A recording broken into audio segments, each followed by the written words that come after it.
Congress authorized the president to extend the draft and greatly increase military expenditure. Truman was also given powers to mobilize the American economy for a massive rearmament program. The US was implementing a policy which had been outlined in a National Security Council document written in April 1950. Known as NSC 68, it had called for a threefold increase in military spending and in effect spelled out a strategy of military confrontation. We were disarmed. NSC 68 represented a major decision by the United States to begin to build up its armed forces again. And I think the Korean attack and the Korean War simply confirmed what was already being discussed as a necessity if we were to maintain some peace in the world. The Americans and South Koreans had been pushed back about halfway down the southern part of the peninsula. Arriving American units were moved up in an effort to delay the North Koreans and to counter increasing guerrilla attacks and infiltration. American forces were now commanded by Major General William Dean, the former military governor during the US occupation of Korea. For many North Koreans, Dean's return symbolized America's reintervention in their civil struggle. The Americans came before, after the defeat of the Japanese. They oppressed, exploited, and despised our Korean people and committed many atrocities. Now, once again, the American army has invaded Korea. So, I took up arms and vowed to fight for victory in the war to exterminate the American imperialists. On the east coast, the North Korean advance was slow through mountainous terrain against light opposition. In the west, American troops fell back towards the provincial capital of Taejon. Here, 100 miles south of Seoul, General Dean hoped to make a stand. For the first time, the Americans had effective anti-tank weapons, but their positions north of the city were already infiltrated by the North Koreans and local insurgents and soon collapsed. The North Koreans were fighting a new kind of war. As General Dean put it, stopping the goods is like trying to stop water coming through a fishnet. The town was in panic. The streets were full of Koreans carrying incredible loads. I've never seen human beings carry such colossal loads. At a trot, trying to get out, crying babies, grandparents clutching some poor tattered possessions. Everybody trying to get out. American troops trying to go against the current with their trucks to bring in some ammunition. The Korean troops actually pouring in. General William Dean actually handling a bazooka himself and firing at tanks. I got out just in time to go back and file a story.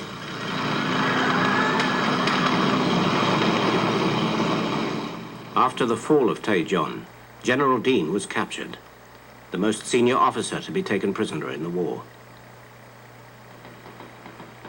As the retreat continued, an anonymous American captain gave his impression of this strange new war to a radio audience back home. I don't know where to start on this. These last 3 weeks have been pretty rough. We're getting help in now. That's something we sure didn't have when we started. What makes it so difficult over here is that you can't tell the damn North Koreans from the South Koreans. That's caused a lot of slaughter. We had an air escape here about 2 or 3 days ago. Lost a lot of good men.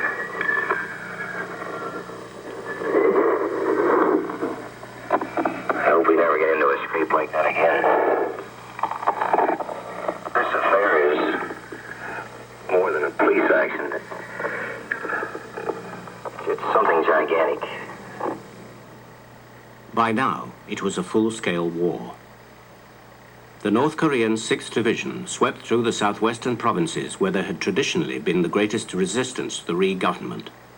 The speed of their advance was helped by the lack of opposition, military or civilian. People's committees were established and land reforms similar to those in the north undertaken.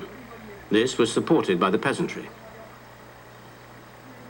Many people rallied to the new regime. Opponents were purged or killed. Meanwhile, Rhee's government, despite talk of liberty and freedom, killed thousands of its political prisoners. I saw the South Korean police escort out men and women who were tied together and then forced into trucks pretty brutally, and we evacuated the town, and since the road was being mortared and shelled, we elected to go through the paddy fields, and there were these people that I'd seen that morning, plus another 70. They might have been brought out the previous day, for all I know, who had been killed. Another incident was witnessed by British photojournalist Bert Hardy. Suddenly we saw, on the square outside the station, all these ragged figures, all crouched. There were old men, 60 or 70. There were boys of around about 16-ish. And they were all roped together. And there was these South Korean guards with their rifles. And these figures were all cringing, because if they wanted a drink, they were so hot. And I remember one of them looking around to see whether a guard was looking and scooping the water up and drinking it. And if a guard caught them, whang, on the head with the butt of his rifle. And as far as I know, off they were taken and shot as political prisoners. For the civilians, there was plenty to run away from. Repression, bombing, fighting, and starvation. I remember once when Margaret Higgins and I had stopped at a stream that we were about to ford. We'd stopped, and there was a Korean child just crying its head off. And Maggie said, "I wonder what he's crying about." And I said, we were both very tired, and I said, "Well, he's a Korean. Isn't that enough?"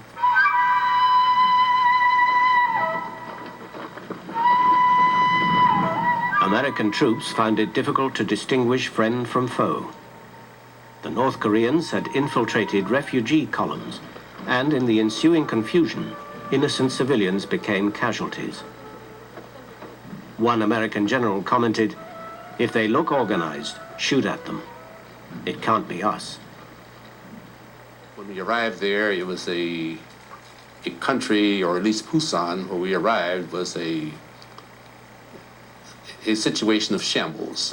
We arrived there into a dock strike, and we overcame that, of course, by commandeering the equipment and unloading our equipment onto a commandeered train, and we went to the war zone with commandeered engineers who took the train north. All American units available in the Far East were rushed to Korea. One was the 29th Regiment, hastily shipped from nearby Okinawa. On July the 26th, within hours of arriving in Korea, its 3rd Battalion ran into a North Korean ambush. The unit was overrun and completely destroyed. We had 945 men or thereabouts. They only took about 80 prisoners, and with talking to some of the guys that come in the next day or that had been captured at different locations that day, the North Koreans were playing Bob the Apple with some of them over on the river. The guys got into the river and they were pushing them with sticks, and then they'd come up and they'd push them with sticks again. They were shooting them. They had guys out in the fields that they were shooting. Some of them they tied ropes around and run them up and down the road behind the Jeep, drug them up and down the road. They buried a bunch of Americans that were wounded alive. Real humanitarians. Real humanitarians.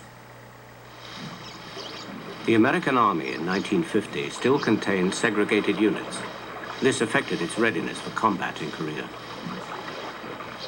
Well, there was no preparedness, and there was no front. We didn't know where the enemy was, who he was, where he was. We had no idea. We had no maps. The only map that was available to, not only to me, but as far as I know, to the regiment, was the map that came off the back page of Stars and Stripes. And we